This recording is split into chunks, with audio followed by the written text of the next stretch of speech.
Okay, welcome back.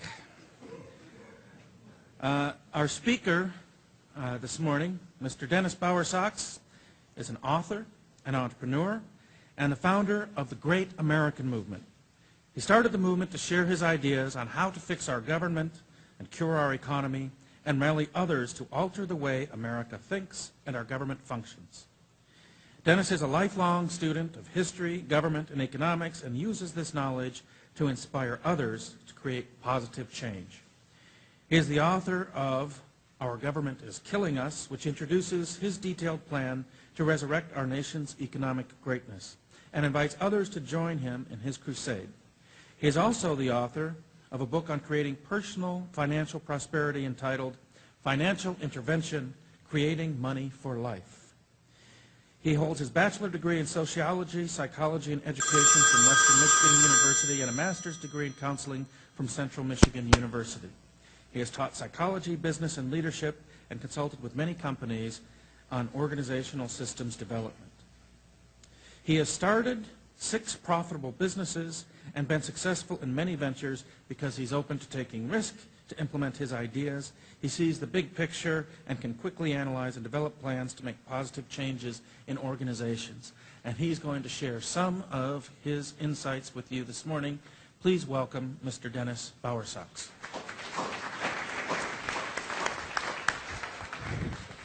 Thank you.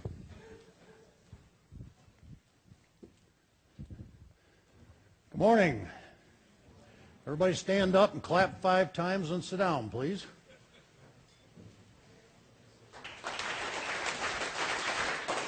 Thank you. I told my wife I'd get a standing ovation for today, and I thought we better do it before the presentation. I'm going to start with a serious story, a true story, and this is my latest book cover. And I want to tell you why I wrote the book and how I got there and what my thinking is. And you saw from my background, I probably can't keep a job. That's what they tell me. But I keep moving around doing different things. I'm very in love with America. I love our economic system. However, our government and the way we're closing that down, I'm glad for Northwood University to offer this type of training because young Americans have to understand what's going to be happening to you. Share that today. You are all your own economic system. Most people don't think about that. You're already an entrepreneur. Everybody in this room has a brain. You have some energy. You have some time. You have some talent. You have some skills. What you do with that is up to you. And in my life, I've worked with a lot of people that are multimillionaires that started with nothing. I've worked with people that won millions of dollars in the lottery and end up with nothing. And I want to explain the difference by the end of the day, by the time we're through. I want to give you some tools to take out of here to change your lives. But you're going to have to do it. I can't do it for you, and nobody can do it for you. True story, how our economics affect you in small business or whatever. Back 20 years ago, I was changing careers, as I often did, and I was a state manager for the world's largest real estate company. Got tired of the politics, decided to get out. I had sold and bought real estate for 15 years before that as an entrepreneur. Always bought investment real estate, never housing, and I thought, well, I'm going to sell housing because it's easier, it's quicker, and da-da-da. And I went with one of the franchises in Kalamazoo, that's where I'm from. And I had a lot of people come to me, first-time home buyers, and they said, what'll I do? And I said, well, let me explain, because having been an educator, I taught high school for 5 years. I always like people to understand in logical sequence what's happening. So I'd explain to them what they needed to do, and a lot of them came back from the mortgage company turned down. And they said, well, you can't get a mortgage right now. You have glitches in your credit. Your budget's not straightened around. Come back in a year. Well, that's a standard line for mortgage brokers. So anyway, I've got, which you'll see through this whole scenario with me, I have a different brain. I don't know why. It's not better than anybody else. It's just different. I see things differently. I always look for niches. I always look for ways to produce something. I always look for people's pain because that's how you grow your own economy, by helping other people. So anyway, I started a company called Lease Option Homes, which I would take new home buyers that couldn't qualify for a mortgage. I had a group of investors. We'd go out and buy single-family houses. I would place the tenant buyers, we called them, in the house, and I at one time had 5 teachers coaching them on budget and credit repair until they got their finances around. They'd end up buying the house from the investor. I didn't own the houses. I was a broker in that situation. For about 18 years or 16 years, that worked very well. In about 2007, I didn't see it coming, which I usually do because I track the economy, because if you're going to be an entrepreneur, you need to stay in touch with what's going on in the marketplace. But all of a sudden, this whole world turned upside down as far as the real estate industry, and it got so bad that at that time I had a part-time employee. I had to lay her off, which is I don't enjoy doing because it wasn't anything she did. But when I analyzed it, I have taught for Wayne State University classes on how to start small businesses profitably, how to run small businesses profitably, and I've had hundreds of clients on the consulting base, even with the state of Michigan, to look at their finances, look at their human resource, look at their administrative, look at their production, look at all aspects of the company and determine why that company's not doing well, because there's a system to all this. And most entrepreneurs fail because 8 or 10 reasons. They're undercapitalized, they're drawing too much money out, they had a bad business plan, they bought the wrong equipment, material, they had a bad marketing deal. But in this case, it had nothing to do with anything I had done. It was the economy, the derivative sales, the bad TARP thing with the bad assets, the government, all this stuff got turned up, and it basically ruined the small company I was with. So I said, okay, as an entrepreneur, you have to be very flexible and say, okay, the economy just shifted on me. I need to do something else. And I'm not a vindictive person, or I'm not mad at anybody. I just move on. That's what you do as an entrepreneur. So at the same time, the federal government was changing their laws on bankruptcy. If you wanted to go bankrupt years ago, it was very simple. You went and paid an attorney $900, and within about 3 months, you were bankrupt. And then you can go 2 different ways.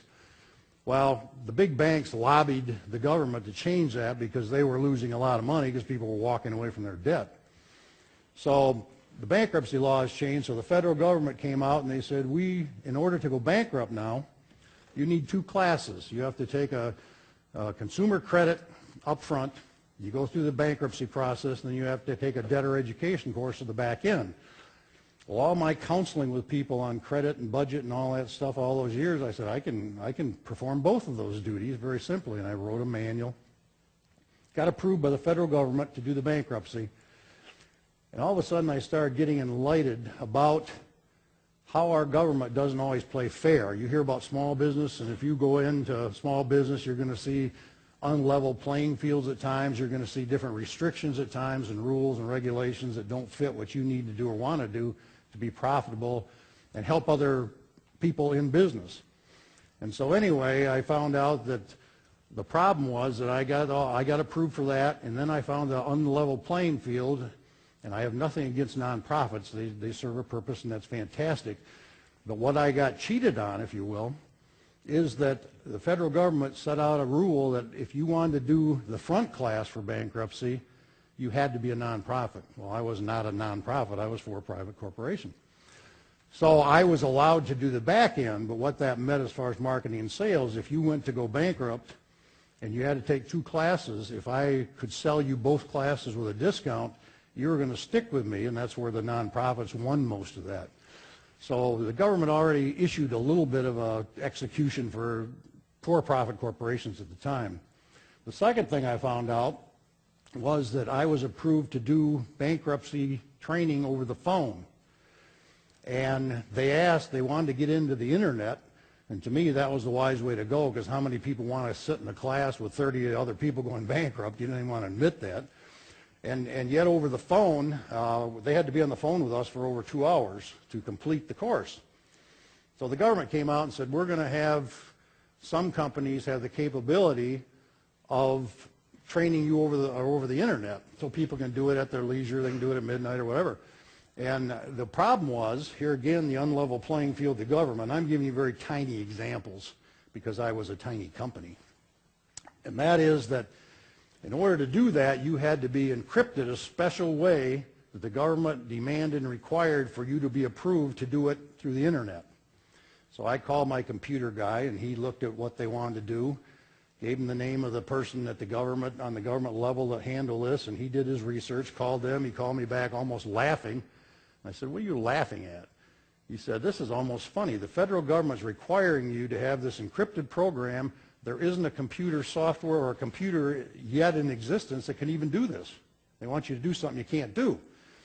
So I said, well, what, I can play the game, and because you had to actually show a template and a way to prove to the government that you had the capability of doing most of it. Well, that little most of it was going to cost me $20,000 as a test, and then the government was going to tell me, we're still not going to let you do it. So being a small entrepreneur, I said, I'm not going to play the game. I don't want to do it. Well, then that offset the level again, because big corporations, to them $20,000 was what? Peanuts. It's just a test thing. Let's throw it at somebody. In my case, it was a big chunk of money. So that wasn't good. So we started on, my daughter, I taught her, which was a great educational thing, on how to do the bankruptcy training. We had a manual. We mailed people and went through the stuff that we should be teaching people probably in high school that we don't.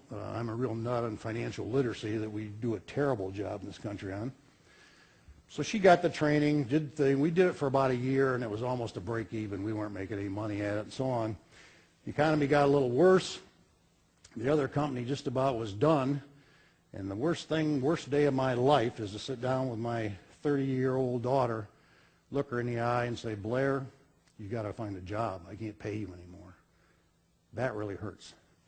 So there are days in the entrepreneurship that don't work out. There's been a lot of times I've made a lot of money. There's sometimes you lose money and so on. If you can control it and adapt, you can make money using your own resources. If you can't and you're floating, you're going to be in trouble. So let's take a look at our economy. Now, the reason I wrote this book then, obviously, after my daughter was gone, the other employee was gone, my business was pretty much shut down. I didn't want to do the bankruptcy training anymore. There wasn't enough cash flow there. So I had a lot of time on my hands. And all of my life, I've studied government, I've studied economics, I've studied this stuff, and I always, again, I look at things differently, and I always look at systems. And I thought, this country's getting screwed up, the economy's screwed up, the politics are screwed up. What can we do to rectify that? Is there something that I can study and research? So I started researching this, and what I found out is that we have 4 systems that are all dysfunctional. We have a political system, and that's people getting elected. And I'm not talking about the Electoral College and the process. I'm talking about the amount of money spent, the dialogue, the lack of good platform, the lack of structure, and so on. I'm not going to go into detail on these because we're going to get down to the economic one. That's why you're here, so I don't want to bore you with the rest of it. The second one is the legislative process. Whenever you pass a health care bill with 3.8 million words in it, who read that thing? You talked about Nancy Pelosi, another comment she made that I think is the famous comment of stupidity I've ever heard. So one of the newscasters asked her, what's in this bill in front of Congress? And she said, I don't know, but let's pass it first and then we'll figure that out. I mean, I think a third grader wouldn't probably make a statement like that. So the legislative system in my book tells you what we need to do as a public to change that. The bureaucratic system, obviously, is where a lot of my fears come in with the growth of government. And it doesn't matter if you like the government the size it is or not, but the growth of government's mainly coming in the bureaucratic agencies. The rules, they can set new rules that become laws without getting them approved by anybody. And that's where a lot of your consumer protection laws come in, and the pendulum with the government swings way to one way or way the other, and it's all knee-jerk a lot of times. And then there's the economic system that I want to talk about with you today to give you a couple things to think about, look at, and change your lives and have an opportunity to do something different. So that's why I wrote the book. I've always believed, when I was a high school counselor for a few years, that if people had a positive attitude, they had initiative to do something, and they had a self-confidence level that was fine, they could do anything you want. And I really believe that today. And you've heard a lot of negative. I'm going to throw some negative points about where you are at your age in our economy in a few minutes, but I'm going to give you hope and tell you how to get out of that. Because there are ways, again, to use those 4 things to get going. Signs of our dysfunctional economy. First one is our high employment. You're hearing that in the news daily. You listen to the media, and they're talking 8% nationally. If you listen to people that research it, they're talking 12%, but it's way too high. Our government, with its regulations and taxes, I just mentioned a couple things that have happened to me in the last few years. The regulations are growing every day on our economy, small business. The taxes are there. They're hindering small business growth. Next, our trade negotiations often leave the United States on the short end of the stick. If you look at some of the trade negotiations with Mexico and China and so on, it's not a fair system. We seem to have a tendency to want to be liked, and we give in all the time as Americans. I'm not sure where that started. Our huge national debt, $16 trillion and growing every day. I don't know if you watch the media or not. Every dollar our federal government spends today, they have to borrow 40 cents of it. How long would your family last if every dollar you spent, you paid your electric bill and you put 20 bucks in and you had to pay 40% of that, you had to borrow from somebody? You're not going to last very long. Our continued deficit spending, again, the politicians argue over cutting and so on, and I'm going to show you in a few minutes why that isn't working. I have a plan, and it's not real practical because it's going to be almost impossible to implement, but here's a system for you. I want American people to get more involved with their government. They're not transparent. They're not responsible. They're not accountable. So we need to get involved. And you vote. They tell you they're voting for their constituents. They're really listening to their own party, and they're really listening to their lobbyists. That's the big money. So a good example, just for a funny little thing, I said something to somebody the other day. They said they had a super committee picked about 3 months ago of legislature that were supposed to sit down at a table and figure out how they were going to cut so many $1 million out of the budget so we could start balancing it. They met for, I think it was about 30 days or 45 days, and the resolve of that whole thing was they gave up. They walked out and said, we can't do it, because you got half one party, half another party, and they're never going to agree because they're working for, again, the lobbyists that represent them and the constituents and so on. So I said to somebody, so why don't you do this? Let's get the American people. Let's pick 10 representatives from the House of Representatives, 5 Republicans, 5 Democrats, 10 from the Senate, 5 Republicans, 5 Democrats, and I'll put in 10 small business owners that understand budgeting and cutting and balanced budgets and so on. We'll sit down for 30 days. At the end of the 30 days, if we haven't come up with the goal of the credit cuts or the spending cuts, the next move is we get rid of 2 from the Senate and 2 from the House and add 2 more American public. What do you think is going to happen in about 90 days? It's you and I sitting there making decisions, and we can do that. But they can't do it because of the problem they're in. Median family income in America over the last decade has dropped 10%. Our lifestyle, our ability to buy things is getting worse and worse. The demise of the middle class, our middle class is almost wiped out. If most people, economists, if you talk to them, they believe, and I do, that that's where our energy is coming in, that's where our growth is going to be. The rich people are already rich. They're going to make money. It's unearned income. And whether you believe that they ought to pay more or less, I don't even get in that discussion. I have my own philosophies on that, and I'll tell you about those later if you want them. But go ahead and try to tax them. With a tax code of 6,500 pages, what are the rich going to do if you try to tax them more? They're going to hire the right professionals to get them around it, so it's not going to work anyway. The demise of the middle class, I mentioned, and our government is not having a positive effect on our economy. And I'm not, the one thing in my book, the 2 things in my book that are different, and the reason I wrote it, it's not aimed for one party or the other. If you read that book and you want to help move this thing forward, it doesn't matter whether you're Democrat, Republican, conservative, or liberal. It matters not. It's about the systems. It's how those 4 systems operate. And right now, our government is not operating. I look at economics and I slice it a different way than most economists, because I'm looking at there's an international level, there's an American level, there's a state and community level, and then there's your personal economy. Your family's going to have your own personal economy. And today I'm going to focus on the bottom 2, because internationally everybody in this room could impact that. But it's going to be a long-term project, and it's going to take a lot of different types of education, involvement, and so on. To change the American economy, we can get there, but I'm a believer that if we really want change in our economy, I'll give you a system in a little while that we can start today, and we're going to move it from the bottom up to the top. The politicians are looking at our economy. They're trying to look at the international level and bring it down. One of the reasons it's a very slow process. The questions we need to answer then are, Why do we need to change our economy? And obviously all of you are looking at, and I'll give you some bad statistics in a few minutes, getting jobs in the future. How are you going to fund buying a car? How are you going to fund having a family? How are you going to have enough money to pay your taxes? On and on.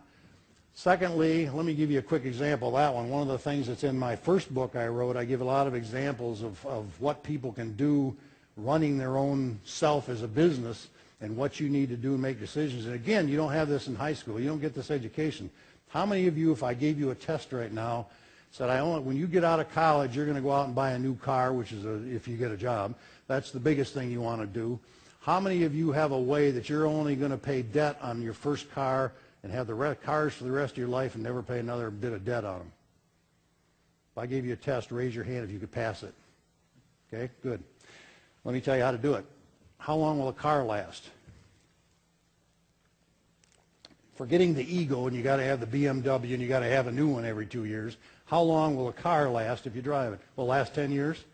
Take care of it? Okay. How long is the longest? Well, they make them longer now. But how long is usually the car debt? How many months or how many years? Guess. 5. Okay. So you pay on that car for 5 years. Your debt goes away. You own the car free and clear. What should you do with the payments that you were capable of making the first 5 years? You save it. Then when you go to buy your next car, you got cash. You can keep rolling that over and only pay debt on one car. Who will implement the changes in our economy? What can we do to cure our economy? And I've emphasized the what because you hear the politicians all the time talking about, especially the ones that are running for office, we've got to get small businesses going. The problem with that is that they don't know the how. They don't have a clue. They couldn't take a test on how to get this economy running if they had to. So in my book, what happened after I wrote it is I was on a lot of radio interviews. I had a television interview, book signing. There was a couple of prominent questions that came up every time. At the end of the interviews, they always said, is there still hope for America? And I want to scream because I look at life through my hope glasses. Everything's always got hope. You know, go change something, make something move, and get where you want to go. And how do we do it? And that's the biggest one that I'm going to share with you today is what we need to do to change this economy. You have a choice sitting here when you leave here. First thing is you could do nothing. And that's what the speaker last night talked about when he was talking about the inertia or getting up off the couch and doing something. Because our society and our economy, one of the big things our government's killing us is they're making us all wanting more and not doing more. And until we get off the couch and do something, nothing good's going to happen. They've tried stimulus programs. There's one, I think he's a Nobel Prize winner in economics. Paul Krugman now, I just read his book this week, and he's advocating the stimulus package failed because he didn't have enough money in. Well, economists can go back and forth on that all day. I have a problem with it only because where do they put the money? How many bridges and roads do we need, and who's that money coming from? It's coming from my kids and grandkids and your kids and you.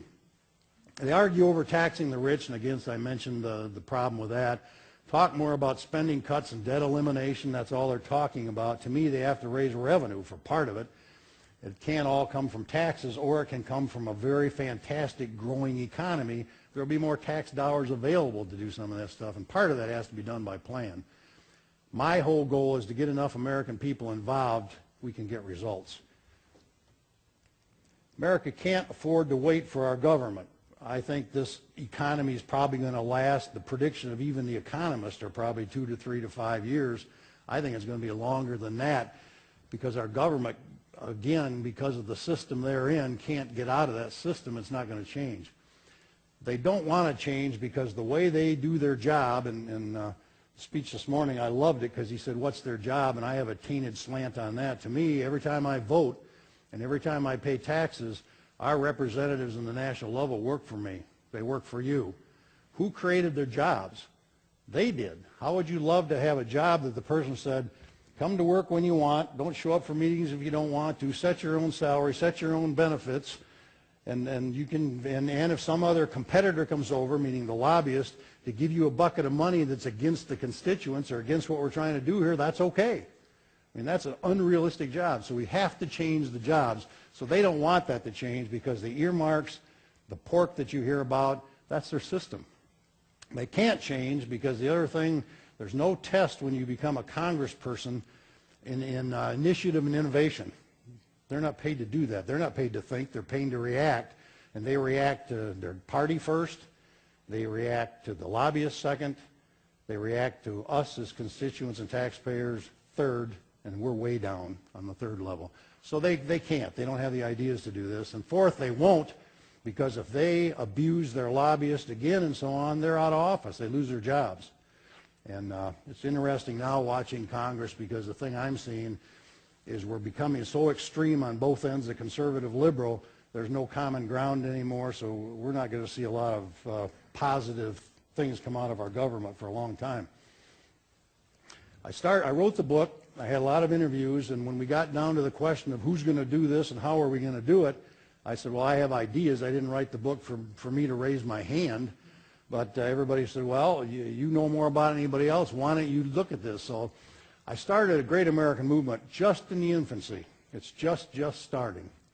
Mission is for the Great American Movement is to solicit funding, public support, and volunteerism through which the organization can grow large enough to gain national recognition and become an influence on restructuring of the 4 operating systems in America, to become relevant in utilizing the organizational plans and fixing the 4 systems. And today, and I'm moving our organization to work on the economic system because we need that the most. The political, the bureaucratic system can be changed, but it's going to take a little longer, and we're not going to get the benefit as quick as you do in the economic system.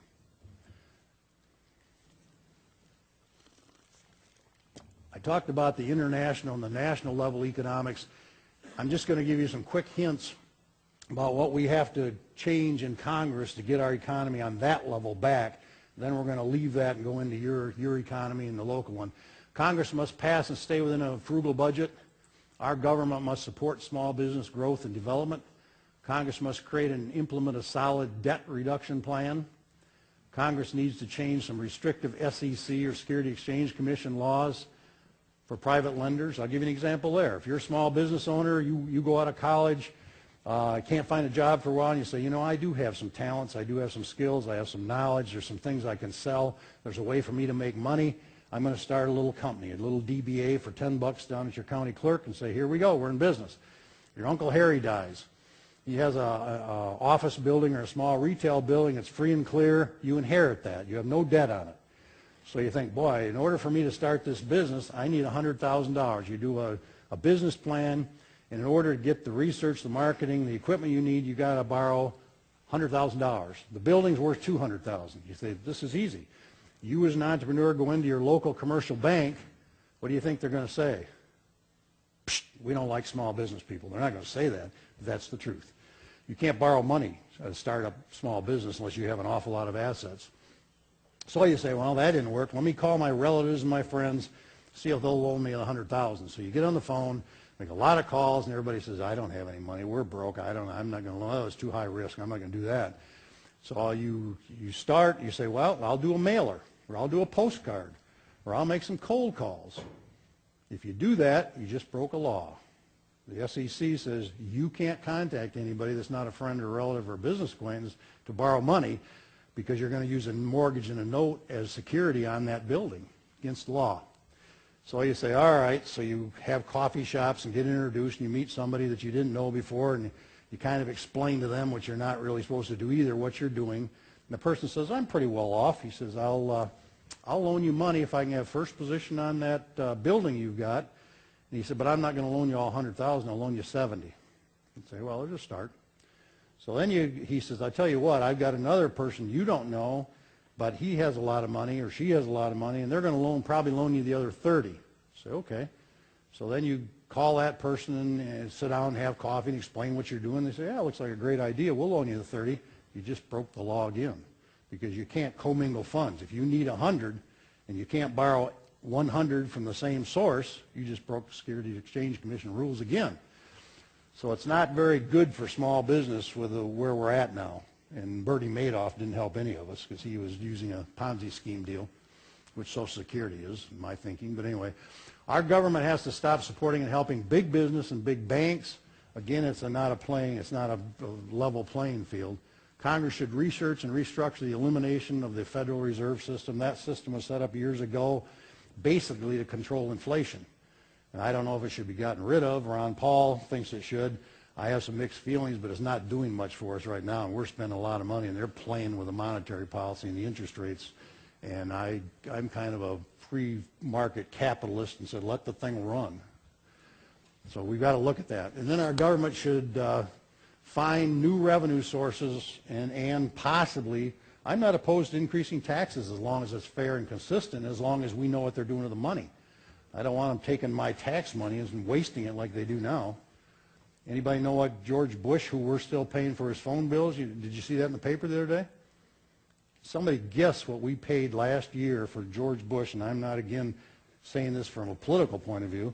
Retired person doesn't work for us anymore. What do you think his phone bill cost American citizens last year? Anybody guess? Just throw out a number. How does 800,000 sound to you? That's the truth. So we don't see the waste going on, you know. And we just got GSA just spent 800,000 on a retreat like you're sitting at for some kind of a seminar, and it goes on and on. If you saw some of the things I see daily, you just say, holy mackerel. So let's take a look at Congress must, Next one is our government needs to promote our free enterprise and capitalistic system. Our legislation must negotiate better foreign trade policy, which are equal beneficial to the United States. Congress must establish workable plans for continuing Social Security and Medicare. You're at an age right now that probably about 95% of the people in America, the baby boomers that got wiped out with the stock market in the last recession just recently, they're going to all be counting on Social Security to live on while it's unfunded after about 2017 or whatever the date they give you. We're going to have to do something about that. One thing I like about the first book I wrote is I want all Americans to be self-sufficient. If Social Security is there, fine, but don't at your age count on it. And you don't want to live on Social Security. It's not a wild lifestyle. So we got to be careful, but we do have to straighten those two things out. Congress needs to review and reduce our complete tax code. 6,500 pages, ridiculous. I don't know, some people want a flat tax, some people want something in between, but right now we're supporting the CPAs, the accountants, and the tax people, and it's not fair because I have a very good tax accountant / attorney. I don't pay a lot of taxes, and I'm a believer. Everybody says, well, it's not fair, the occupied people saying the top people don't pay any taxes. Well, that's a system. Work the system. If it's fair in a game, you should be able to do it. It's like telling you the baseball rules are that you can hit a home run anytime you're up to bat. If the other team's behind by 2 runs, it shouldn't say, well, this isn't fair. You can't hit the ball this time. You got to strike out. Well, play within the game. So let's change the game if we don't like it. Our government needs to tighten down mandatory spending programs, reduce and eliminate many. The waste is horrendous in our government. We need to get Congress to cut waste. The United States must change from a behavioral of giveaway, free gifts, when it comes to other countries and some of our programs. We've been in Iraq and Iran. Anybody know what kind of resources those 2 countries should be sharing back with us? Why are we doing all this stuff for free? Whether you agree with the war or don't agree with the war, that's not the issue. I mean, that is a major issue. But the other issues are, Iraq's full of oil. Well, how much oil has American gotten compared to the millions and billions of dollars we spend over there to protect them and try to get democracy in there or watch their human rights? That's what we run around the world doing. And then the second thing, Iran, most people don't know this. I have a brother that's kind of like an Indiana Jones. You ever saw those movies? He's a gem buyer. He spent half a year in Afghanistan and Pakistan. That's how he's made his living for 30 years. And they're full of gems. I mean, they're full of poppies, too, and we probably don't want that over here, but the gems are good. We must help young Americans, that would be you, to have opportunities along with financial literacy to grow their own retirement funding and adjust the Social Security and Medicare to be properly funded. And here again, I'm going to show you in a few minutes, this is the other research I did in my first book because I studied people and their money. How many of you want to be wealthy? Okay? How many of you would rather live on a survival level? Nobody. Good. I'm going to teach you the difference, why some people are wealthy and some people live on a survival level. We need to get our government out of trying to manipulate the interest rates, and then last, Congress must review all support systems to make sure they're strengthening individuals and families and not weakening them. And I have a real soft spot in my heart because I'm a psychology major or minor and sociology major. We have too many giveaway programs. I don't care if you're for welfare or not. When somebody, if they're incapable, meaning mentally, emotionally, or physically to work, that's fine. Let's take care of them. But everybody else, we can't give them money. We have to get some kind of results from that money and get them to do something because they're losing their initiative, their innovation, and their self-confidence, and their attitude. And if you lose that in an American public, we have nothing. It's all giveaway. The old adage, the old Chinese proverb, give me a fish, I eat for a day. Teach me to fish, I'll eat for a lifetime. I've got an American one. Give me a fish, I'll eat for a day. Feed me for 4, 5, 6 days in a row, and I'm worthless. I'll keep eating your fish. To create jobs and fix our economy, the American people need to do this. We have to develop, fund, create networking for small businesses. We have to change some of our cultural values. I'm going to talk to you about that in a minute because our culture kind of determines how we view things. And our values, quick definition of values is what's right and what's important. And we are, because of the government taking care of us and so on and so forth, we're losing those values. We're starting to change the way we look at life. We have to develop financial literacy for all Americans. I could give you some tests right now, and I'll bet nobody in the room would pass it as far as your knowledge about controlling and managing money, how you make decisions. We're not taught that stuff. Most of us, in my case, of course I wasn't here 100 years ago, but if I got taught how to write a check and fill out a checkbook, I had a great education in finance. That was about it. And I see this every day, people making bad decisions and doing things they shouldn't do and so on, and it's knowledge-based. It's education-based. Change over personal spending and investing and saving attitudes and behaviors.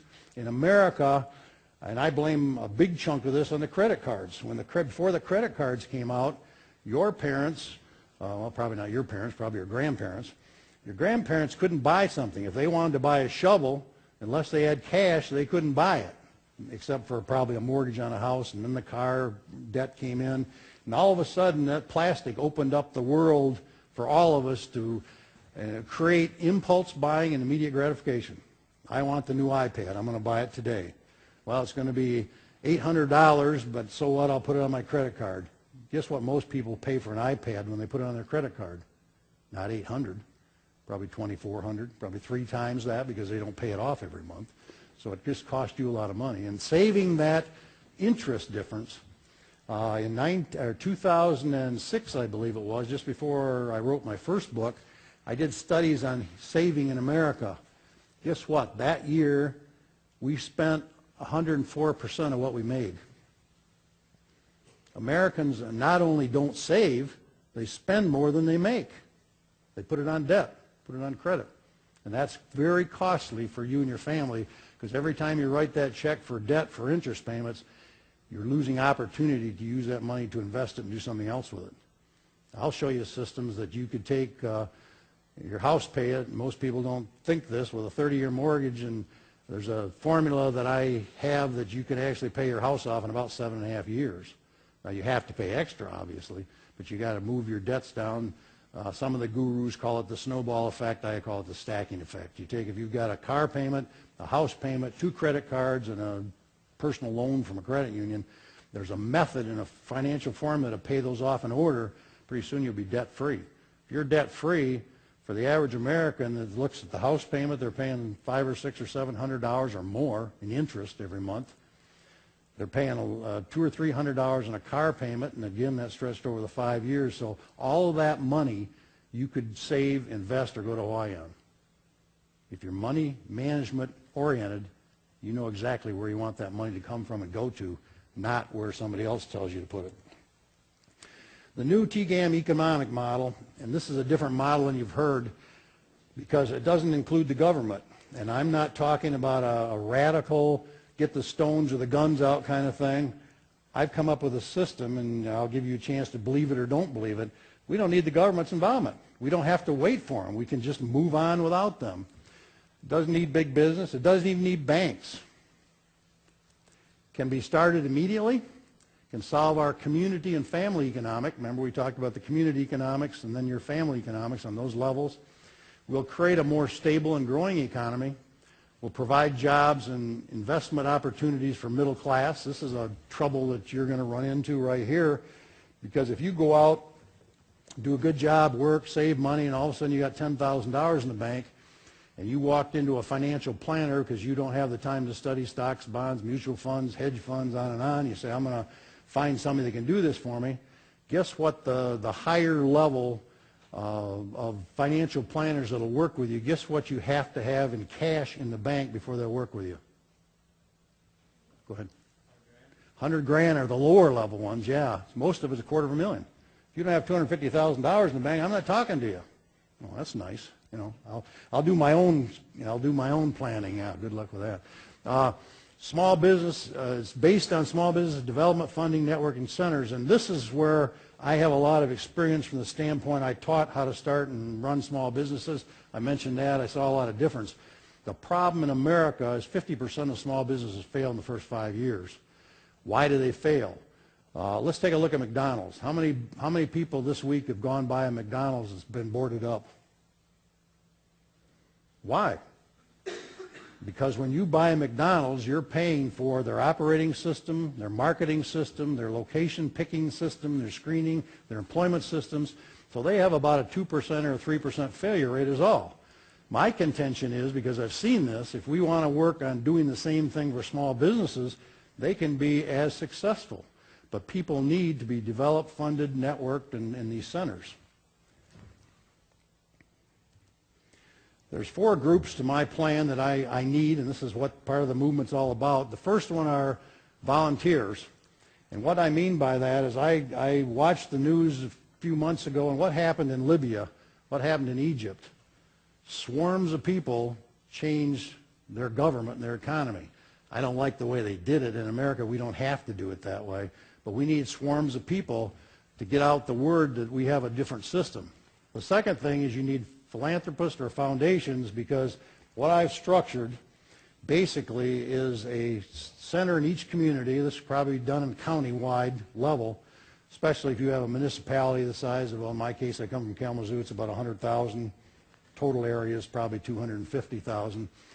Is I want to protect people's money, because I'm going to ask you as Americans to take your money out of your money market at 0.9%, which you're losing on inflation, and then I want you to invest it in small businesses within your community. In order to do that, it has to be safe or fairly safe. Well, if we had enough funds from philanthropists or foundations to reserve about 3 to 5% of that's what the loss is going to be if we have successful small businesses, then we've got to protect that. So that's where the money's going to come from. We have to have small business owners that are willing to get involved monthly with meetings and training and ongoing, because again, small business owners they get into business and they're good at their product or service. Hopefully they like their product or service, but they don't know anything about finance, they don't know anything about marketing and advertising, they don't know anything about operating, and so all of a sudden they start failing because they got too many plates spinning and they're trying to organize it all. Michael Gerber was a guy that wrote a book probably 30 years ago called The E-Myth, and the justice for that book was that he'd studied a lot of entrepreneurs, and he said, you know, the problem with you people is you go to work every day and you work probably 8, 10, 15 hours a day and 6, 7 days a week on your business. He said you're working in your business, not on your business. And that's the one big thing I've discovered is if you're going to own small businesses, you need to get to the point to step back and do future planning and forecasting and future advertising and growth ideas and so on. And so we need small business owners that are willing to do that. I think they should. To me, franchises, I owned one at one time as a printing business. I gave 8% of my gross income to the franchise company until I sold it, and I owned it for about 8 years. And that was fine with me because they really helped me with the knowledge and the equipment and tested this and did this and so forth and so on. We can offer that. And then small business investors, there again, we need to get the American people to take their money out of money market and probably some out of stocks and bonds and help you in the community grow those small businesses. Because those small businesses, as they grow, They're going to add jobs. And then the model is based on these assumptions, because everybody, anytime you hear something new, everybody always says to me, and I absolutely love this, well, that won't work. I've never seen anything yet that I didn't say won't work when I got challenged. I'm going to challenge you today. You want $1 million from Northwood University? Go into the president of the college or the university and say, if I found a way to, through the economics department, to bring in $5 million to you, would you give me $1 million of it? You know, I'm being, again, it's not practical. I'm not saying you can do that tomorrow, but that will work. But that's the entrepreneurial spirit you need to think about those kind of things. The economic model is based on these, so I'm going to get challenged all over the map. That won't work. Well, the government's got to be involved. We need banking. You need this. You need that. Here are the assumptions that I believe in, and I've lived most of these, so these aren't something I made up. Successful running of a small business is through learned behavior. I could take anybody in this room and teach you how to start a small business successfully. And if you didn't have any money and had a rotten credit, I can even do that with you. But you have to have growth beyond that. So it's a learned behavior. Now, there are certain personalities that have people that are not adverse to taking risk. As a small business, you're going to have risk, not averse to working long hours to start with, being a little creative. So there are some personality traits that do help people, but the rest of it's all learned. Small businesses grow faster and stronger with ongoing development, funding, and networking. I would set up centers in all these areas that the small businesses all belong to, and they kept their development, their funding, and their networking going. If you start a lawnmower repair shop in Dearborn, why not network with somebody that has a lawnmower repair shop in Tennessee? You're not competing with them. Now through the internet, it's a beautiful way to correspond back and forth. Hey, I got an idea. I tried this advertising thing. Don't do that. It screwed it up, and I wasted $1,000 and on and on. There's all kinds of information and education to keep us going to small business owners. Funding and helping small business development would create jobs. I'm estimating this or guessing this, but the math formula I have, and I won't bore you with that today, I figured we could probably make $60 million worth of loans in a community the size of this or whatever. Of that, make 300 loans. Of that, 50% of them would hire a person probably within 6 months. So you just add 150 jobs to that, plus the other small businesses involved with that agency are going to start growing because of their knowledge base. There's probably another 50 or 75 jobs there. And if you did that nationally, think what that would do for our country. Small business has access to operating systems, and again, I use the healthy franchises. We shouldn't have more than a 3 or 5% failure rate if small business owners are in tune with this thing. A philanthropist would provide funds, and I think there's enough rich people around. Look what Bill Gates does for the medical field, and there's people around that have a lot of money, and they'll donate to a good cause. This is a different cause because it's a for-profit cause, but it's an economic change cause, so there's got to be people around that would fund that. There are millions and millions of dollars in money market paying very little, less than 1%. What's that do if you had your money? If you had $50,000 in money market at, say, 1%, what do you think's happening to that money? Is the value of it going up right now or going down? Down, okay, right. What's the inflation rate? The inflation rate's going up at 2%. You just lost 1%. So you've got to watch what we do with our money anyway. Small business development, funding centers, investing partners could be accomplished without government or big bank influence. Again, I see societies that try to change their governments. I want to change our governments, but I want to change our economy first.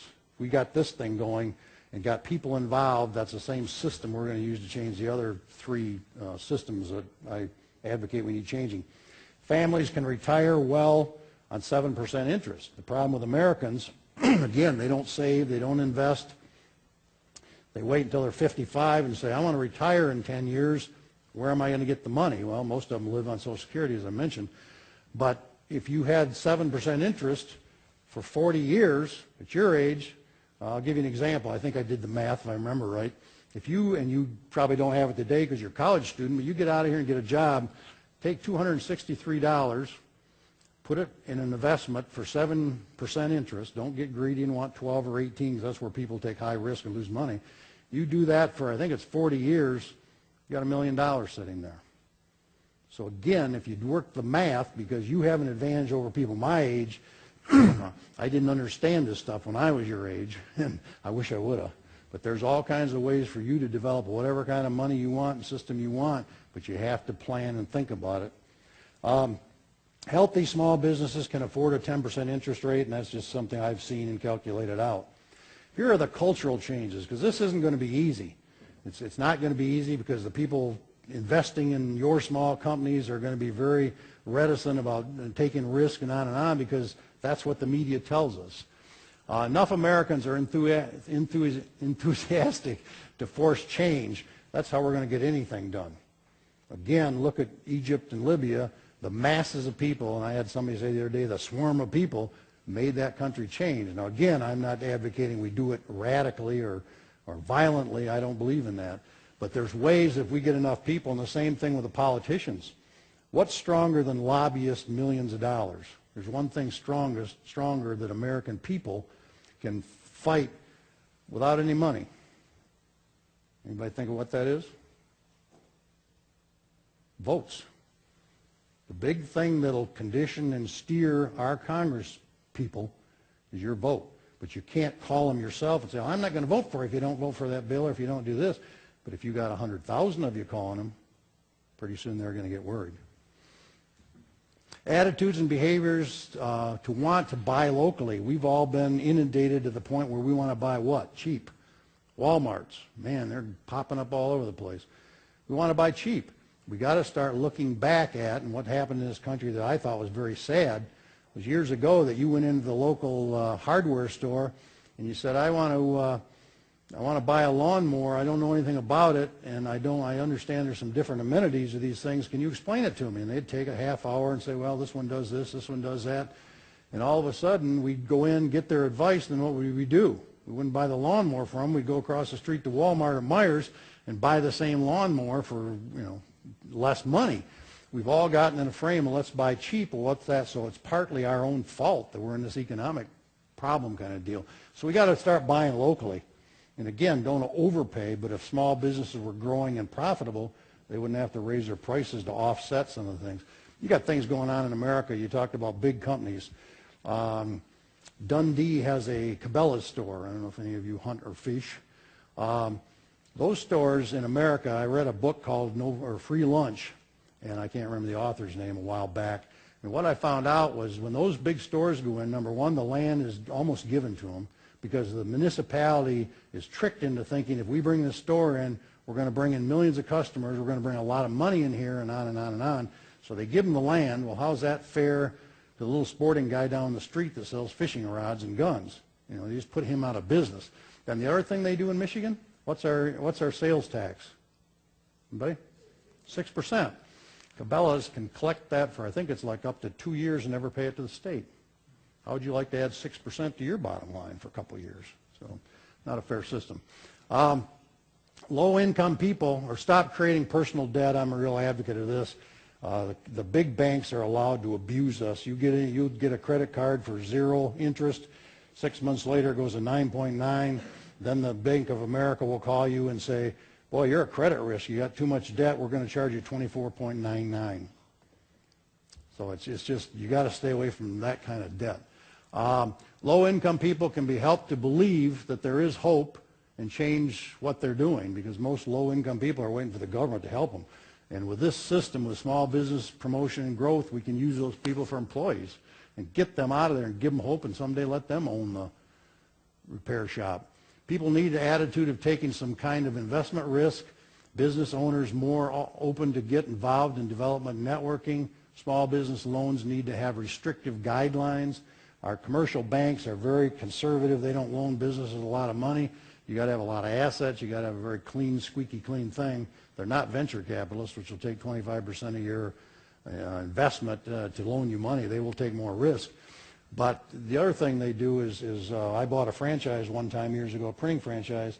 I thought they were pretty smart. I didn't just go in and give them my financials and my business plan and here's what I want to borrow and why.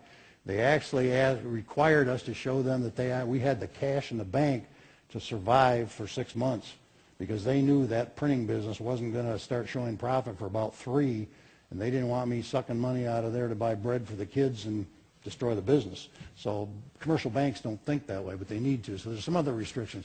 Americans need to change the long-range goals. Americans to have high level of financial literacy. Here again, I'm a real nut on that. Americans focus more on free enterprise and entrepreneurial spirit. It's gotten to the point where it used to be it was a pride in saying I'm self-employed. And now a lot of people look at me and say, well, that's too bad. So we've got to change that atmosphere again. It should be a pride and a hope for you to, again, be an entrepreneur. It's a good thing, even if you're working for a company, to start a small business for 2 or 3 reasons. Tax write-off is one of the big ones. And if you start a small company and have a small company, you got a backup plan. What happens if you get a pink slip Friday from your engineering job, you're out of work, in this economy, you're looking at 9 to 12 months or longer. If you got a small company that you could make a living off from, it might help. Americans have to have Americans need to take action, stop blaming others. I get sick of politics. I mean, it's terrible. Come give me some ideas that you want to work with. Don't tell me somebody else's fault created this. Americans need to focus more on saving and living debt-free and investing. Americans change away from buying by immediate gratification, impulse buying. We did our bankruptcy training. It was sad because it was done on phone. Most of the clients we had were people in their 60s, 70s, and 80s going bankrupt. And again, a lot of it was health issues. They just had too many health bills and they had to go bankrupt because of that. Some of it is because they overpaid their kids. Their kids were 30, 40, 50 years old and they couldn't say no to them. And they just ruined their family financially to help their kids. Sometimes it was drug related and sometimes it wasn't. And sometimes it was just credit card. I had a lady living in one of our houses that called me and she said, Denny, I'm losing my house. You do lease option. Would you help me out? Went out and looked at the house, and I said, yeah, I'll buy the house from the bank or pay off your mortgage. And while you live in the house, I want you to come in for coaching on your credit and your budget, and we're going to do that, and then you buy the house back from us. It should be about 13 months. I called her, and we did it. I called her and said, you didn't come in for your coaching session last month. You got to get in here. Well, yeah, I'll show up, and it wasn't mandatory, but I bugged her. Didn't work. She kept saying, okay, well, let's put it off. Guess what happened in the 13th month? She couldn't buy the house. It was her house to start with. She was living in it. She had originally about 30% of equity in that house. She was going to lose it to the bank. Now, I had to look at her, and luckily she had a son that was organized financially and responsible financially. He bought the house from us for her. That same lady called me about 3 months later. She was a superintendent, or she was a principal of a high school making $90,000 a year. And what happened was she called me about 3 months later from Arizona and said, guess what? I retired. Are you still doing lease option? And I said, why? She said, well, I'm losing my house. So some people don't change. So that's why the financial literacy is important, because don't get in the pattern of immediate gratification, impulse buying to the point you ruin your family and ruin yourself. Americans tell big banks and high interest rates goodbye. You should never borrow money at high interest rates and get out of the credit card business. Bring higher education in line with jobs. Entrepreneurs have values of helping others and happy with good incomes and not greed. This is one, and this is part of our problem right now with the industry. If you read the people on the top are making millions and millions. They get bailed out and get a bonus. And I mean, it's unbelievable. Small business owners, if they're realistic, want to make a good, comfortable living for their skill level and what they put in, but don't get greedy. Don't abuse your employees. Don't abuse your customers by taking money out of their pockets that you don't really deserve. So there's an ethics thing in small business that's very important. Entrepreneurs' values of helping others and happy with good incomes. Not develop thirst for lifelong learning for all Americans. One thing you're going to face that a lot of people my age didn't. If we got an engineering degree or chemistry degree or whatever, we went for work for a company, we had seminars to go to upgrade our skills, but you really didn't have to keep your education going. This technology changes stuff daily, and if you don't keep up with it, and no matter what field you go into, but that to me is fun. I love to read, I love to research, I love to think about things, and that you need that kind of attitude because education is critical. Create an attitude of self-reliance, and again, we got to get rid of people thinking government owes me something or somebody else owes me something. I want to talk about your personal economy for the next few minutes. I did research years ago on different people because, like I said, I've had the privilege of working with multimillionaires on different projects I've been working on. I've worked with janitors and factories and a lot, always dealing with personal finance, budgeting, all that kind of stuff. And I've discovered that there's 5 lifestyles that you can choose from. Everybody in this room today can make a choice. Do you want to end up wealthy? The 5 choices are, I want to live the survival level, I want to live the control level, I want to have healthy financial statements, I want to be prosperous, or I want to be wealthy. And I'm going to show you how you get to each of those stages. Again, it's learned behavior. It's education. Self-analysis, you got to have some goals. Where do I want to go? By when? By how much? You have to have some plans, tracking tools. You have to adjust to what's going on, and then enjoy life. And then the personal economic tools are this. And this is the other book, the first book I wrote. It's about how do people start thinking about their money different, and how do you save, how do you invest, what do you do. And the first one is, here are the characteristics or the behaviors of people living on survival level. Think about somebody that you know or somebody in your family or a cousin that's living this level. These people are probably making less than they spend, and they're just getting by, paycheck to paycheck. The problem is, where's the middle class heading in our society? Right here. They don't have extra money to do anything. I, right now, on my lease option homes, require 3% down to get into an option because that's what FHA is, 3.5%, which on a $100,000 house is about $3,000. I'll bet I get 20 calls a day from people that want to get in my program. They don't have any money. They've got bad credit, a job that's suspect.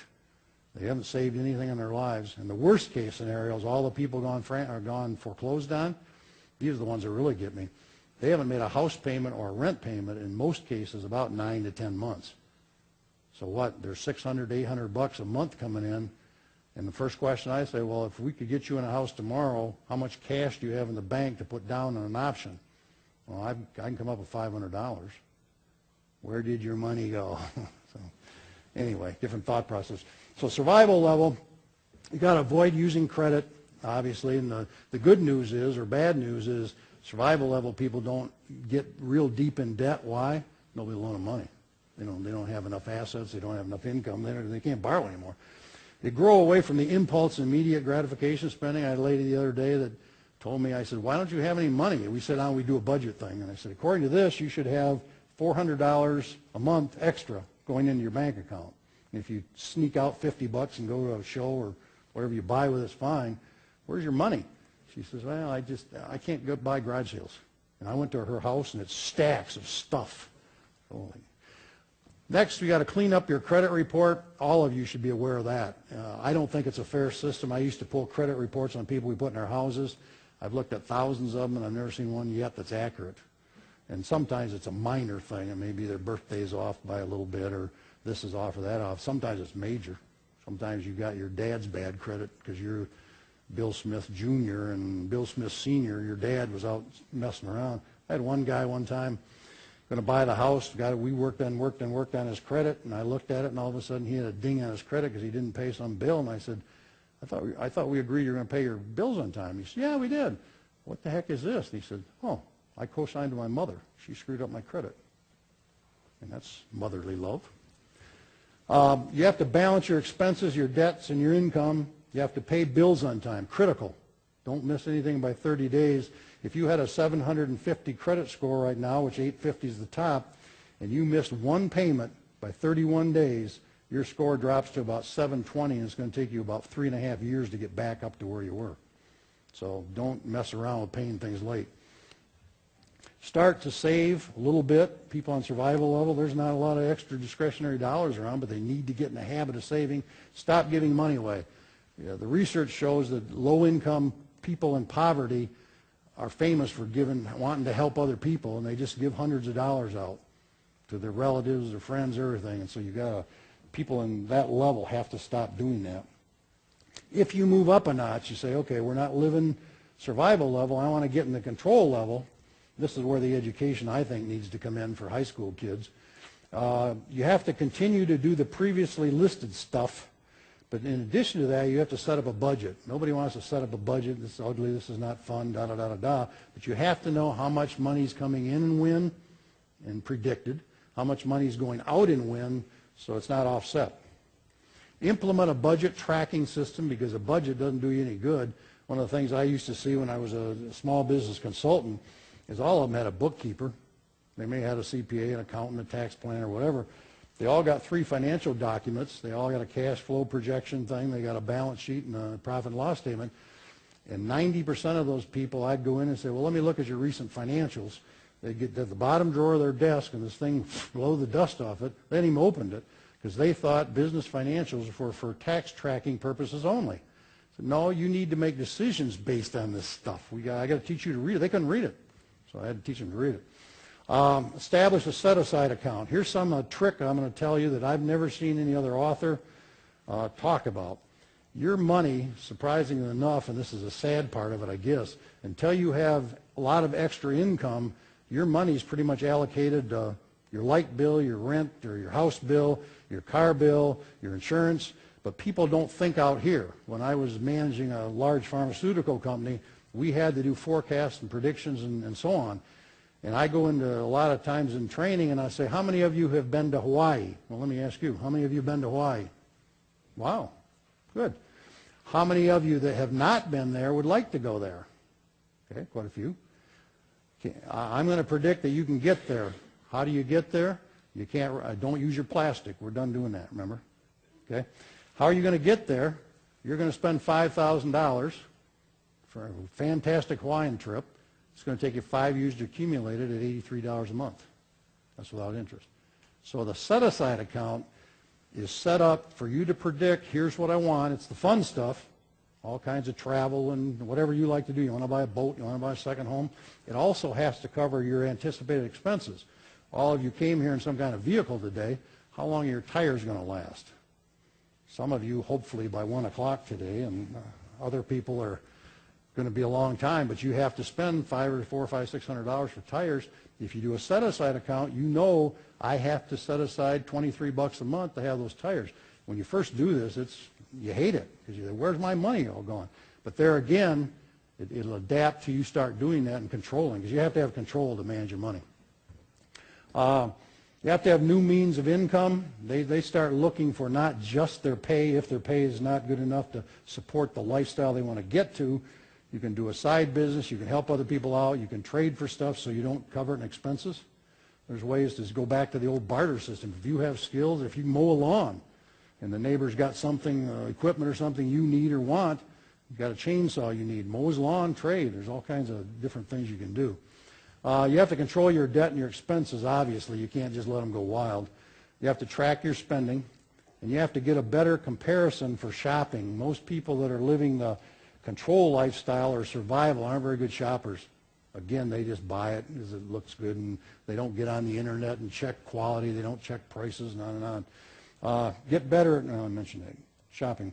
If you want to move up to the next lifestyle and you want a healthy lifestyle, you have to do the behaviors of the first 2 categories or levels, and then in addition to these. You have to learn about investing. That's the point at which you start having enough money to think about, what am I going to invest in? There's all kinds of wonderful opportunities in America to invest. It's not just stocks, markets, mutual funds, and all that. I happen to be a real estate investor. I've been for 30 years. I make a lot of money when I do that. I'm getting tired of it, but I still make a lot of money doing it. But you can buy gold, you can buy tools, you can buy stuff off eBay if you're good at it and resell it. There's all kinds of ways for you to make money. But you have to learn about it so you don't make mistakes. You have to live frugally. I don't know anybody in the healthy lifestyle that says, I make $200,000 a year, my debt and expenses are $100,000. It just doesn't happen, because then you move up into the higher categories once you do that. But you got to live very frugally. Think about, do I want it or do I need it, is a big question. Can I put it off? Do I need the whistles and bells with it? Can I buy a little cheaper model? There's all kinds of questions. Should I rent it? There's all kinds of questions when you do, again, financial plans you have to look at. Pay yourself first. When you get out of here and get a job, you're going to automatically sit down, hopefully with a budget, and say, okay, I'm making $20,000, $30,000, $50,000, $100,000, whatever that number is. Here are my expenses. Here are my debt payments every month. I'm going to right off the top plan on taking, you should take 10% and put it aside. You need an allowance, you need some fund money, so that's got to come out of there. But you need to start at your age saving, don't wait.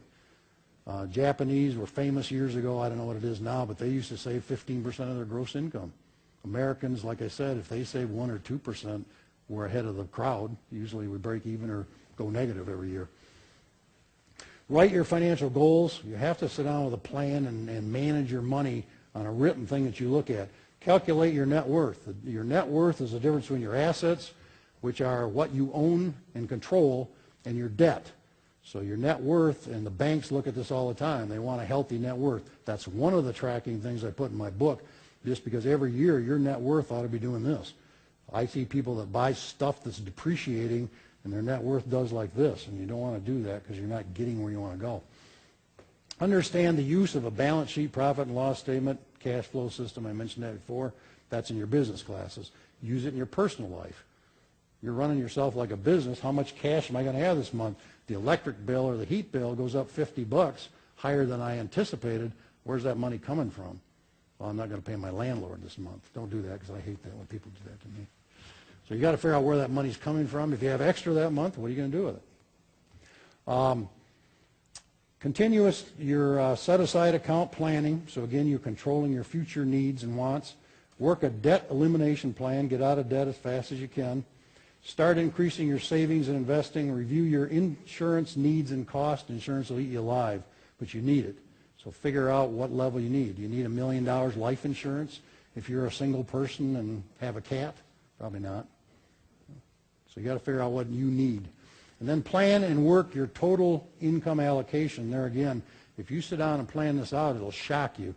I used to have a lot of people that come to me as a realtor want to buy a house, and if they looked at the things depreciating on a house, everything in it's rotting.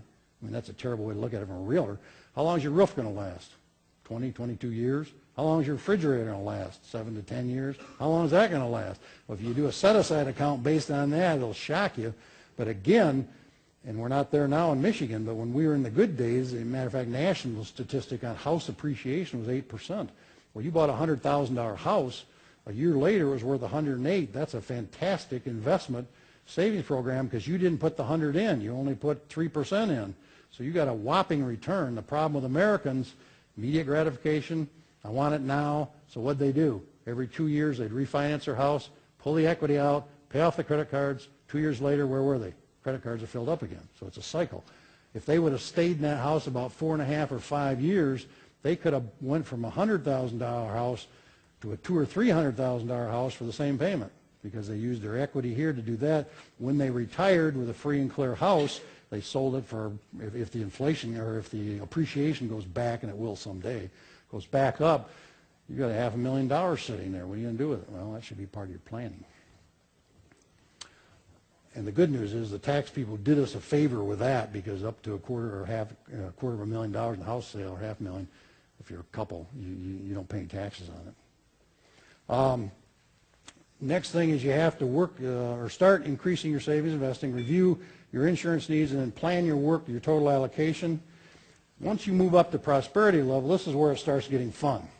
You have to do the previous behaviors for those, and then you have to produce income larger than your expenses. I categorize people in the prosperity level that are making about 125 to 150% more than what they're spending. That's the prosperity. Healthy level, you're pretty balanced. You got a little bit of savings, maybe up to 125%. Prosperity means you got some extra money coming in. You don't have to earn all of it. You have to create it through unearned income, whether that's stocks, bonds, mutual funds, selling widgets, selling antique guns, whatever you want to do. There's ways to create that. You have to continue your financial education. You learn to track the economy. I'm glad you're here today because this is critical. The economy is going to change on us. It's going to head in a different direction tomorrow. So you have to adapt your assets and your economy within that. Constantly grow your assets and your net worth. Complete tax planning and reduction. Here's where your tax planning comes in. Most of you, I always get a shock. If we want to change the federal government tax code, all I want you to do is everybody in America doesn't get their net pay to take home after taxes already been taken out. Give them the gross amount, and you write your own bill for the taxes, and it'll change your attitude. I ask people all the time, how much money did you make last year? 20,000. No, how much did you, that's what you took home. How much did you make? Well, I don't have a clue. Well, you got Social Security, Medicare, and on out of that you never touched. So I wish America would say, give them the full amount and have them write the check to the U.S. government. It would change your attitude. Build in an asset protection system. Once you start owning homes and other assets, jewelry, cameras, boats, whatever it is, you need to start thinking about, I got to protect this from theft. I have to protect it from somebody trying to wheel and deal me out of it, and on and on. So you need to plan around that. That's what people in prosperity level do. They use qualified professionals. At that level, you can afford a tax person. You can afford the right attorney. You can afford the right accountant. There's different people you need to get in your lives that will help work this system for you. Develop your investment portfolio. That's when you start making sense out of what are you investing in. When you're small and you got $5,000 in your pocket to invest, you don't really think a lot about where am I going to go with this and what kind of return do I need and so on. And then learn to calculate your return on investment. Here we're back to math. I'm a real nut on everybody in America ought to know how to use a financial calculator. You can figure out on a financial calculator, if you came into me and you said, Denny, here are the debts I have. I want to be debt-free in 7 years. I can tell you exactly what you should pay off and how much every month to get there. All these financial tools are calculated in there. You can know what you got to add to your mortgage to pay it off early, and on and on. Learn to use leverage and compounding. And then on the wealthy level, once you get there, you're doing everything else. The advanced level of unearned income, pretty soon you want more income coming from your assets than you do what you have to earn. That's when you get to go off and sit on the beach and go on the boat. Develop many streams of income. Completely be out of negative debt. Negative debt is debt that costs you every month a payment that it's not gaining. Positive debt to me is, like in my case, I buy a lot of houses. If I buy a house for $25,000, sell it for $90,000 a few years later, I don't mind borrowing the $25,000, which I do because I'm making money on that debt. So that's positive debt. Buy assets through portfolio planning. Complete monthly review of your financial plans and results. Where have I been? Where am I going? What do I need to do? Advance your tax shelter and tax-free investing. How many people have heard of a Roth IRA? Good. Pay attention to that, because if you start investing through that, when you get older, every penny comes back out of that. It's non-tax. That's all tax-free money.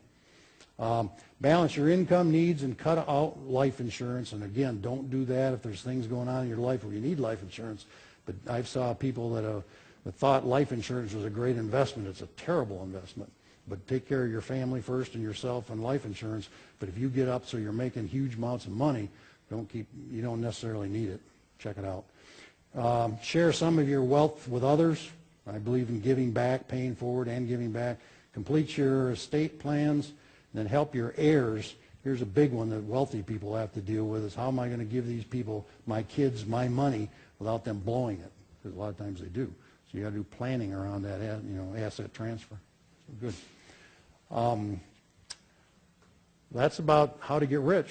So I want you all to do it. I told you I'd challenge you, and I got done today, and the two things that we talked about is the community economics and your personal economics. I think I've given you some information on both of those things. You have to do with it what you want to. If you want to get on my website, it's tgam.us, tgam.us. There's a lot of blog stuff on there. A lot of it's dealing with how we're going to change our politics. But now, like I said, my emphasis is becoming the economy, because I know this will work. Check that out. But you make a decision, because everybody in this room has a capability, if you keep getting education, to go wherever you want financially and control your own environment. Thank you.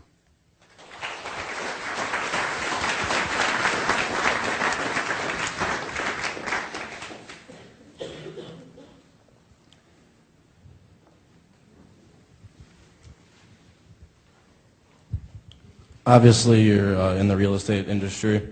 Do you see residential real estate returning back to where it was before the crash near the future, or have you seen improvement in the past?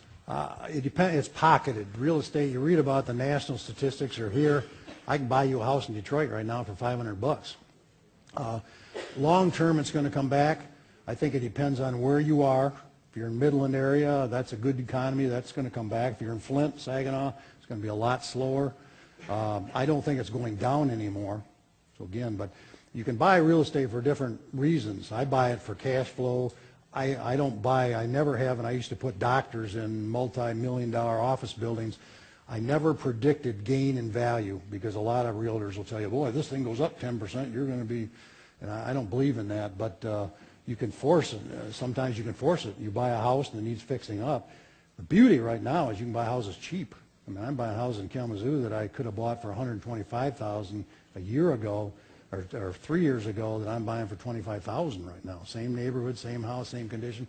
I have to put 15 in them, and it's tough because the way what I've shifted from is I used to go. I had 3 banks in Kalamazoo that I had commercial loans. I'd walk in and say, I need $100,000 to buy a house. What time you want it, Mr. Bowersox? 3 o'clock. When this economy flipped, that died. You know, who are you again? You know, kind of thing. And then I had 4 or 5 mortgage companies that would loan me up to 12 houses each to buy houses on that, no money down. That all dried up. So then and this is part of being an entrepreneur. So when my daughter left, I had a lot of time on my hands besides writing a book. I thought, how do I do this? I don't want to get out of this business because the piece of the puzzle, the buying the homes, is really becoming a great deal. So I went to private lenders, and that's why I can tell you about the SEC regulations, because I spent hundreds of dollars studying, so I didn't end up in prison. Now I do LLCs. And this system I'm showing you works because if any of you had $10,000, I can't borrow it because I don't know you, but I can put you in an LLC with me. We can buy a house for $25,000, sell it for $75,000 or $80,000. I like the lease option because those people aren't buying retail. The problem right now is the retail. And another answer to your question is those houses growing up are not going to start going back up until we get rid of some of this foreclosure rate. I mean, it's terrible. And the banks are dumping stuff. Now, you mentioned that, or you were explaining that having a successful small business is based on experience. As a potential small business owner, as an aspiring small business owner, I was wondering if there were some things that you know now that you might want to share with somebody that's my age. Sure. Thanks. Number one, get some pre-education. Pick something you like, number one. Don't buy something you hate. I was telling you the other day, I ended up owning an oil change shop. I don't know how to change oil. I don't even like oil. But I got involved because 2 guys came to me, and one said, I have the land. The other one said, I have the experience. Would you invest money? We need a lender. And I said, yeah, I'll invest.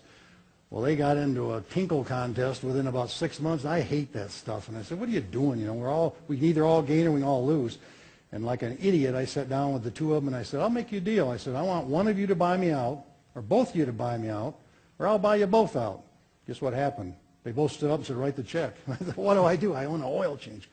Well, pick something you like, because I never liked that business. I realistically have probably had 8 or 9 companies instead of the 6 or 7 on the back of my book because of spin-offs. But the key to it is getting somebody to pick something you like, something you know about, but start reading go to Barnes & Noble or go to your library or get on your Nook or whatever and start understanding how to run a business. And you have to do a business plan. You have to have realistic projections. I used to write business plans for corporations that we'd take to the bank and borrow $1 million. And everybody thinks they're going to open the door and the phone's going to ring. You know, all my customers, here's a line of customers. Well, it doesn't work that way. You got to understand the marketing and advertising is the biggest thing to me. You've got to have that. The old adage, which you are all too young to have heard probably, is if you build a better mousetrap, the world will be the path to your door. Bunk. Build a better mousetrap, nobody knows it exists. And you got to have a unique selling proposition. You got to know who to advertise it, what to tell them, how to price it. So there's a lot more to it. But I'd do some studying, get some books. Wayne State, I don't know if they still do it in this area or not. The classes I taught, I didn't do them over here. It didn't come through. They used to have how to start a profitable small business. Now that was in Detroit area. But there are a lot of manuals and stuff around, and just read it. Take it with a little grain of salt, but just take it a little slow. Think about whatever you want to do. But people, we've fed you with some negative stuff, but to me, America is a great place to be and a great place if you take control. If you sit on the couch and let the economy take care of you, we're going to be in trouble. So I don't know if that helps or not. But I'd do some research and study. I'd talk to people. If you're going to start a Pizza Hut, Don't go to your neighbor Pizza Hut, go on vacation and hit every city, go into a pizza place and say, hey, I'll buy a pizza, do you mind sharing some information? Small business owners are sharing people for the most part. You get some people that are doing this, but I don't ever see any sense in that. But You were speaking earlier on your model for economic reform and about setting up small business centers. I was just curious as to how something like that would differ from like a chamber of commerce. Chamber of Commerce, to me, and I belonged to that for years, and I used to be the president of their small business thing in Kalamazoo for a while. They do a lot of networking. There's no continuation. They do some education.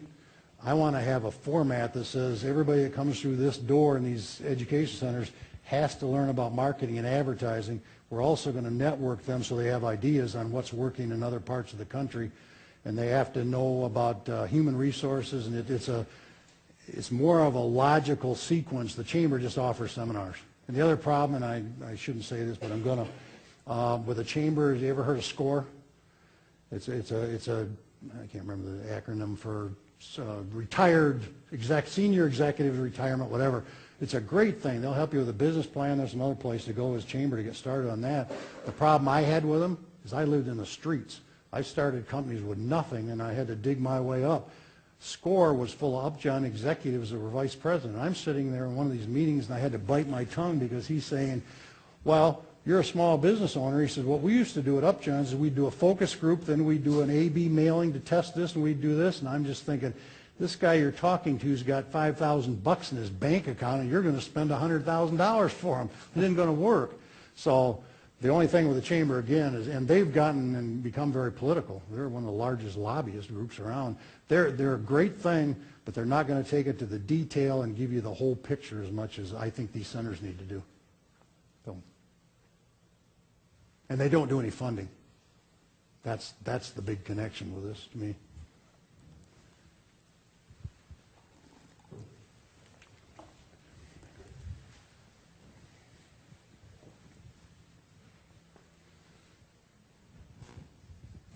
You continue to stress the importance of small business in the future.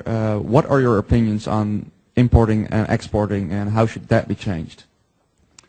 Well, I think the trade deficit we got to watch. We're going wacky with that, especially in China and so on. I think it's good. The speaker the other night, I thought he had some great ideas. If you want to start a small business, tie in with where people are making the most money. Again, get a product you want. If you can develop a product in your garage that's needed in China or New Zealand or wherever, that's even better. A lot of times you start something, you're not going to hit that because it's going to be more of a service business and not manufacturing, and it may serve people in your community that China can't influence. Okay, if you're making a certain product and they can make it cheaper, then look out. But I'm all for open community, but I think you got to deal with that smarter and make sure it's legal. The other thing I don't like is some of their pirating of stuff we do. I mean, Japan, if you were my age, you remember when everything you turned over, it said made in Japan, and it cost you 29 cents, and it broke in 3 minutes. All of a sudden, a couple of genius American business people went to Japan and started teaching them how to manufacture quality products. They weren't innovative people for a while, but they would come over and buy a TV and tear it apart and duplicate it. So we got to be a little careful of that. But no, I'm for a world market, but I think you got to be careful of, and don't have expectations. Again, I'm going to open the door and send 1 billion of these to Japan. It's slow down a little bit, but no, I'm for it. Yeah. All right. Well, thank you very much. And